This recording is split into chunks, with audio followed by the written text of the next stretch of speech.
Bonjour, bienvenue à tous, je suis ravi de vous retrouver pour un nouveau numéro de la matinale, une émission proposée par Gestion de Fortune, Investissement Conseil, Profession CGP et Patrimoine 24. Au sommaire de ce numéro, on va tout d'abord démarrer avec le crowdfunding immobilier. L'année 2023 n'a pas été exemple de retard et même de défaut, alors peut-on encore investir en crowdfunding immobilier ? On découvrira également une nouvelle façon d'investir dans la pierre complètement inédite. Restez bien connectés si vous êtes conseiller en gestion de patrimoine. Et puis enfin, philanthropie, la banque de Grof Petercam a une fondation qui vient de recevoir le Grand Prix de la philanthropie 2023 pour son action dans l'innovation pour l'emploi. C'est tout de suite dans la matinale.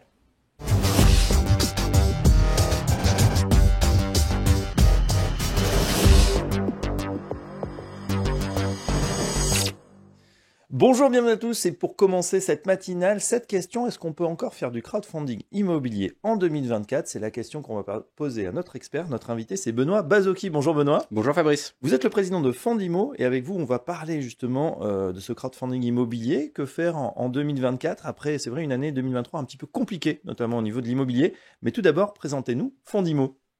Oui, Fundimo, c'est une plateforme de financement participatif qui permet donc à des investisseurs particuliers d'investir en obligataire, c'est-à-dire c'est du prêt avec un rendement pour financer des opérateurs immobiliers qui sont des promoteurs immobiliers, des marchands de biens. Voilà, avec des rendements souvent exceptionnels, il faut bien le dire, des opérations relativement courtes, je crois que c'est 18, 24, 36 mois, et des rendements supérieurs à 10 à 11% à condition d'aller au bout.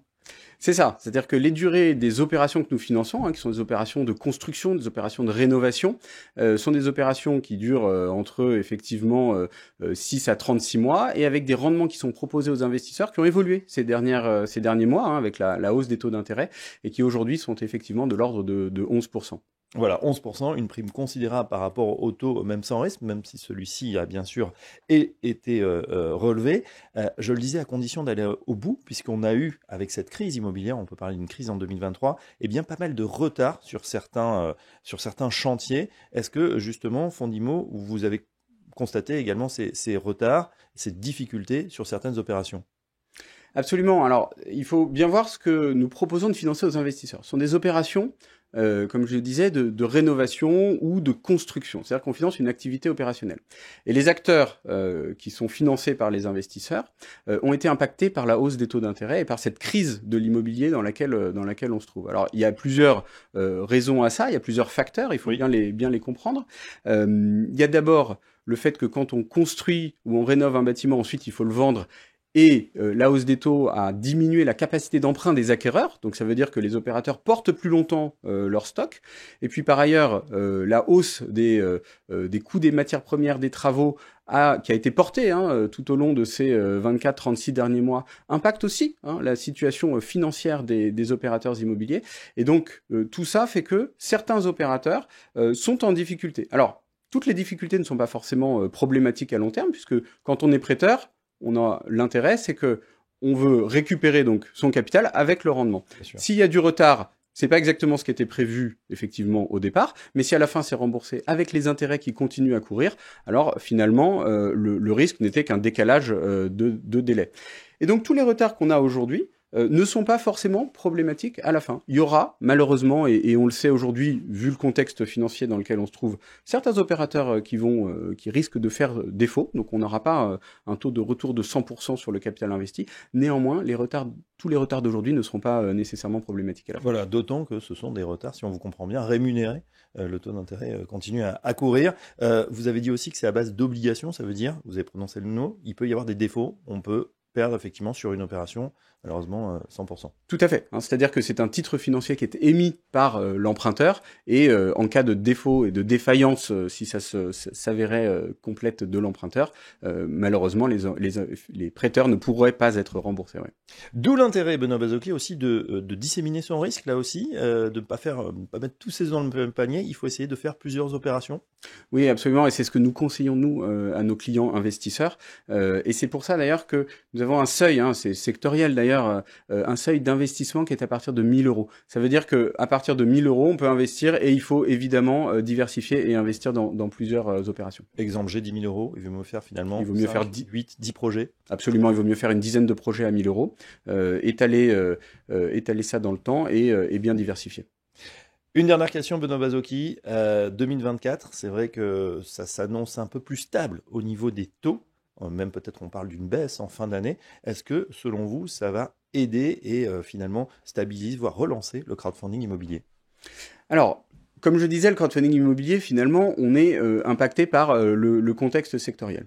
Mais on finance des entreprises qui vont développer des projets immobiliers. Et ces projets immobiliers, à partir du moment où on a stabilisé les conditions financières, hein, et on voit que les taux, la hausse des taux s'est stabilisée, et on pourrait envisager peut-être une légère décrue en 2024. Alors, on connaît les conditions de marché dans lesquelles on intervient.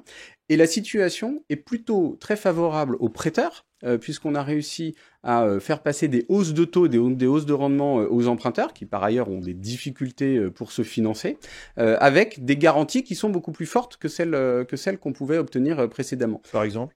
Alors, c'est-à-dire qu'aujourd'hui, on peut mettre en place des hypothèques, des fiducies qui viennent renforcer, qui vont protéger l'emprunteur. Et c'est vrai que quand il y avait beaucoup de liquidités sur le marché, c'était plus compliqué de négocier ces garanties auprès des emprunteurs.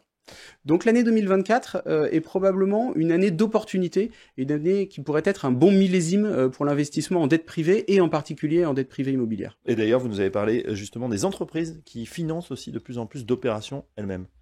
Oui, tout à fait. On voit arriver sur le marché des entreprises qui sont pas du secteur immobilier, qui sont pas des marchands de biens ni des promoteurs, mais qui ont des projets immobiliers.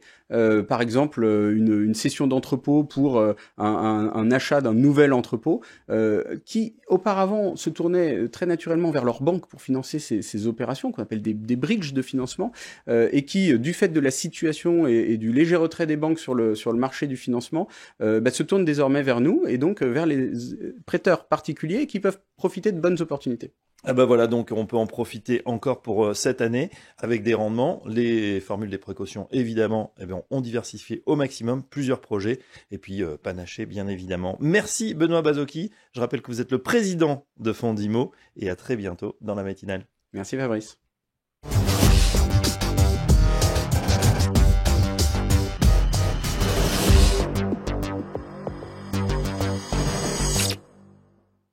Tout de suite dans la matinale, on vous propose de découvrir une solution immobilière innovante. Si vous en avez marre justement des contraintes réglementaires, des DPE, des frais, peut-être une solution pour vous. On en parle tout de suite avec un jeune entrepreneur, Hervé Brasseur. Bonjour Hervé. Bonjour Fabrice, merci pour le jeune. Associé fondateur de Revea. Vous n'en êtes pas à votre coup d'essai justement sur ces entreprises. Et là, vous avez une idée. Justement, expliquez-nous comment fonctionne Revea. Oui. En fait, c'est l'idée de mon épouse, parce qu'on travaille en couple depuis toujours. Revea, c'est une vraie alternative, si vous voulez, entre la location et l'achat classique. Ça permet à des jeunes seniors qui ont souvent des difficultés à bien se loger, à avoir l'appartement de leur rêve, de pouvoir l'acquérir, puisque ils vont acheter un droit, si vous voulez, d'usage de leur bien, et là, donc, ils vont pouvoir l'habiter et le louer jusqu'à la fin de leur vie. Jusqu'à la fin de leur vie, effectivement. Et quant au propriétaire, il devient seulement nu propriétaire. Il conserve tous les droits, mais il faut attendre, évidemment. C'est ça. Le nu propriétaire conserve la propriété des murs et donc il conserve intact le potentiel de plus-value de son bien. Et il récupérera la totalité du bien à l'extinction de l'usufruit, et ce, sans aucune fiscalité à payer. On va prendre, si vous voulez bien, Hervé, un cas très concret. Voilà, tiens, Nicolas, qui a un T2 à Paris d'une valeur de 500 000 euros. Voilà, comme je disais, il en a marre de toutes ces contraintes administratives réglementaires. Qu'est-ce qu'il fait? Il appelle Revea. Il appelle Revea parce que nous, on va lui trouver un couple d'usufruitiers, un couple de retraités, par exemple, qui aura 68, 69 ans et qui se dira, voilà, je change de vie, je vais habiter sur le bord de mer et puis je veux un bel appartement avec la vue mer. Et bien là, je vais pouvoir acheter donc l'appartement et je vais le payer beaucoup moins cher, puisque là, je vais le payer aux alentours de 250 000 euros. Et donc, j'aurais pas utilisé la totalité de mes liquidités. Et je pourrais, si nécessaire, faire des donations à mes enfants avec le surplus. Que se passe-t-il, Hervé, en cas de décès? Oui. Eh bien, si jamais il y a un décès d'un des usufruitiers, l'usufruit continue à bénéficier à l'autre conjoint et jusqu'à la fin de sa vie. Très bien. Et du coup, cet usufruitier, il sera récupéré en pleine propriété par le nu propriétaire pour retrouver la pleine propriété. Voilà, c'est ça. Le nu propriétaire retrouvera la pleine propriété. Et puis si jamais il y a eu un décès du nu propriétaire, eh bien, ce sont les héritiers du nu propriétaire qui retrouveront le bien en totalité. Voilà, une toute nouvelle solution. On le disait. Qu'est-ce que ça change pour les conseillers en gestion de patrimoine qui nous regardent? Ah oui, moi je trouve ça formidable pour les conseillers en gestion de patrimoine parce que on est encore là dans un système win-win. Car le conseil en gestion de patrimoine va pouvoir appeler ses clients bailleurs avec un message extrêmement positif. Je vais vous libérer de vos contraintes locatives, je vais vous libérer de vos impôts fonciers, de la CSG, je vais diminuer l'IFI. Et en plus, je vais vous faire verser de l'argent. Et pas n'importe combien d'argent? Au moins la moitié de la valeur du bien.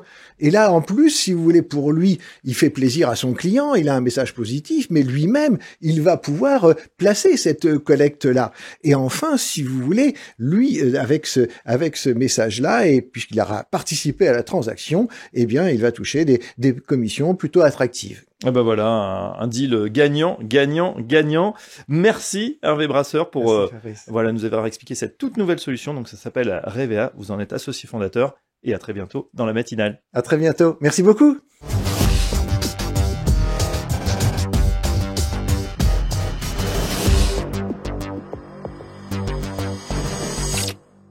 Et dans la matinale tout de suite, on parle philanthropie avec notre invitée, c'est Sylvia Stezel. Bonjour Sylvia.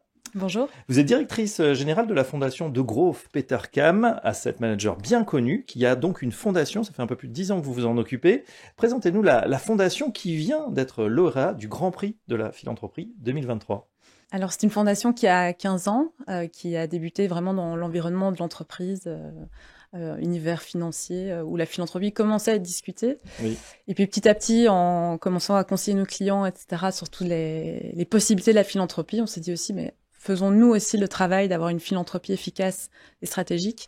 Et donc, cette fondation a été créée pas à pas. Et il y a 5 ans, a vraiment décidé de se concentrer sur un impact précis, utile, et en redéfinissant bien ces thématiques. On était plurithématiques. On a décidé, OK, allons sur un thème, et c'est l'emploi. Alors, pourquoi le thème de l'emploi? Oui, vous êtes spécialisé dans l'innovation sur l'emploi. Alors, pourquoi justement? Oui, d'abord l'emploi. C'était le premier sujet. Pourquoi l'emploi? Vous savez qu'on est dans un univers de gestion de patrimoine. On parle beaucoup de capital toute la journée et de cette contribution-là à l'économie. Mais en fait, c'est une entreprise qui est très nourrie par les valeurs familiales et entrepreneuriales de ses fondateurs, qui ont toujours mis en avant le fait aussi que le travail était important, qu'il fallait, face au capital aussi, ne pas oublier la valeur que crée le travail et qu'on puisse bien en vivre, s'épanouir à travers son travail. Et donc, ça a été un peu le revers de la médaille qu'on voulait donner avec cette fondation. Et aussi parce que c'est un contributeur majeur de l'économie. On croit en une croissance durable et en la contribution de l'entrepreneuriat et du travail. À travers l'emploi. À travers l'emploi. Et donc l'emploi, premier sujet, mais comment est-ce qu'on aborde le sujet de l'emploi? C'est hyper vaste, c'est hyper complexe, c'est hyper systémique. Il y a beaucoup d'argent public aussi dans l'emploi. Pas toujours aux bons endroits, au bon moment, mais il y a des poches où la philanthropie peut agir. Et notamment, en discutant avec les pouvoirs publics, ils nous ont dit, mais nous, c'est très compliqué de financer l'innovation. C'est risqué, l'argent public, on n'a pas toujours la latitude ou la liberté de l'utiliser de manière un peu risquée. Donc, si la philanthropie peut jouer ce rôle, alors c'est gagnant-gagnant. Et donc, c'est là, on s'est dit, mais on va aller se mettre sur ce segment de l'innovation pour l'emploi, parce que là, il y a une demande et un manque. Et donc, c'est comme ça qu'on a commencé. Justement, on va rentrer dans le concret pour illustrer, par exemple, avec cette initiative, je ne sais pas si c'est une association, Duo for a Job, comment ça fonctionne, parce que ça connaît un grand succès en Belgique et même ça arrive en France. Oui. Alors, Duo for a Job, c'était un bon exemple. C'était notre premier lauréat quand on a lancé notre programme. On a un programme assez particulier qui sélectionne une innovation sociale par an à qui on confie 1 million d'euros pour son développement. D'accord, plutôt d'essaimer finalement avec des petits tickets. 1 million. Ouais, on y va à fond. L'entreprise Lauréate. Voilà. Donc, on s'inspire de la venture philanthropie. On applique un petit peu les bonnes pratiques du venture capital sur la philanthropie. C'en est une, c'est d'y aller à fond, et aussi avec pas mal de compétences qu'on vient, en sus du don financier. Donc, il n'y a pas que la finance, il y a aussi... Non, il y a un accompagnement stratégique, une ouverture de porte. Voilà, on a un carnet d'adresses grâce à nos métiers qui nous permet de faciliter la philanthropie aussi. C'est indispensable pour ces assos justement qui se lancent. Alors, Duo for a Job, qu'est-ce qu'ils font et comment ça fonctionne? Donc, Duo for a Job, c'est une association qui est née d'un constat, c'est que les personnes issues d'immigration ont envie de travailler, mais pas toujours l'accès le plus facile. Et de l'autre côté, il y a des personnes qui vont quitter le marché du travail, qui sont plutôt les seniors de l'emploi, qui ont beaucoup de compétences, qui, à partir d'un certain moment, deviennent obsolètes parce qu'ils quittent le monde du travail, alors qu'ils ont tout ce carnet d'adresses, cette expérience, cette patience et ce temps qu'ils peuvent donner à ces jeunes qui ont envie de travailler. Donc en fait, en créant des duos entre des jeunes issus d'immigration et des personnes qui vont quitter le monde du travail, ils arrivent à transmettre les codes du travail, l'écoute active qui est nécessaire parfois pour ces personnes qui n'ont pas toujours confiance ou qui n'ont pas les codes ou l'accès. Et en créant ces duos, ils ont plus de 80% de remise à l'emploi, qui est bien supérieur aux chiffres des méthodes traditionnelles. Et c'est 1600 personnes qui en bénéficient. Alors on a 2000 duos, 2000 duos. par an. Donc ça a commencé en Belgique et on a permis le essaimage international avec Paris, Lille, Marseille, Rotterdam. Voilà, et dès qu'il y a de la demande, on essaie de les aider pour qu'ils puissent s'implémenter. On s'intéresse également au dernier lauréat en date, c'est Chemin d'avenir. Là, c'est une association des jeunes des territoires, notamment les jeunes agriculteurs. Oui, donc Chemin d'avenir, c'est le lauréat de l'année dernière. C'est une association qui est vraiment intéressante parce qu'elle a deux types d'impact. Elle a l'impact en direct sur ces jeunes issus de la ruralité qui se sentent déclassés par rapport à leur chance d'accéder au monde du travail, en tout cas un travail qui leur correspond ou avec les mêmes chances d'orientation que les jeunes plutôt urbains. Et donc, ils vont les aider avec toutes des activités de coaching, de mentorat, d'orientation, d'information. Pour se remettre à niveau, finalement. Voilà, pour avoir ce sentiment d'être accompagné et de ne pas s'en sentir seul face à leur choix professionnel. Et d'autre part, ils ont un impact, ce qu'on appelle indirect, c'est qu'ils vont faire du plaidoyer, donner une voix en fait à ces jeunes, les représenter au niveau des débats publics, mettre en avant cette problématique qui était assez invisible et donc être porte-parole pour que les politiques publiques changent. Et c'est à ce moment-là qu'on touche plusieurs, évidemment, milliers et millions de personnes. Sylvia Stezel, pour terminer, j'ai une question plus générale, puisqu'on le répète, vous êtes Grand Prix de la philanthropie 2023 pour cette fondation. Est-ce que vous avez le sentiment que, justement, il y a une montée en charge en ce moment, un élan, justement, vers la fondation dont on ne parlait pas il y a encore quelques années? La philanthropie, de manière générale, est clairement sur une montée en termes de reconnaissance, en termes d'utilité, en termes de professionnalisation, très en termes de montant, peut-être investi également? Oui, il y a de plus en plus de philanthropes qui décident de se lancer. Ce sont des philanthropes d'un autre style, parfois des entrepreneurs qui ont fait fortune assez rapidement, qui sont assez libres par rapport à leur patrimoine, donc qui en parlent aussi de manière plus libre. Et donc, ça crée une émulation. En tout cas, en France, c'est très évident. Les 10 dernières années, ça a clairement augmenté.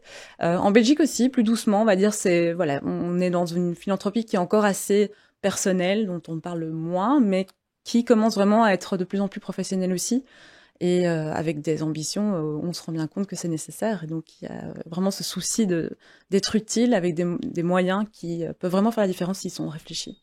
En tout cas, la fondation De Groof Petercam qui met les moyens donc pour les projets. Je pense qu'ils peuvent candidater peut-être pour le 2024. Il y a le même processus qui se relance. Alors, on est en plein à la fin du processus pour 2024, donc ça se termine par un jury externe. Alors, on ne peut pas candidater. On a mis en place tout un réseau de nominateurs qui sont d'autres fondations, des philanthropes, des réseaux.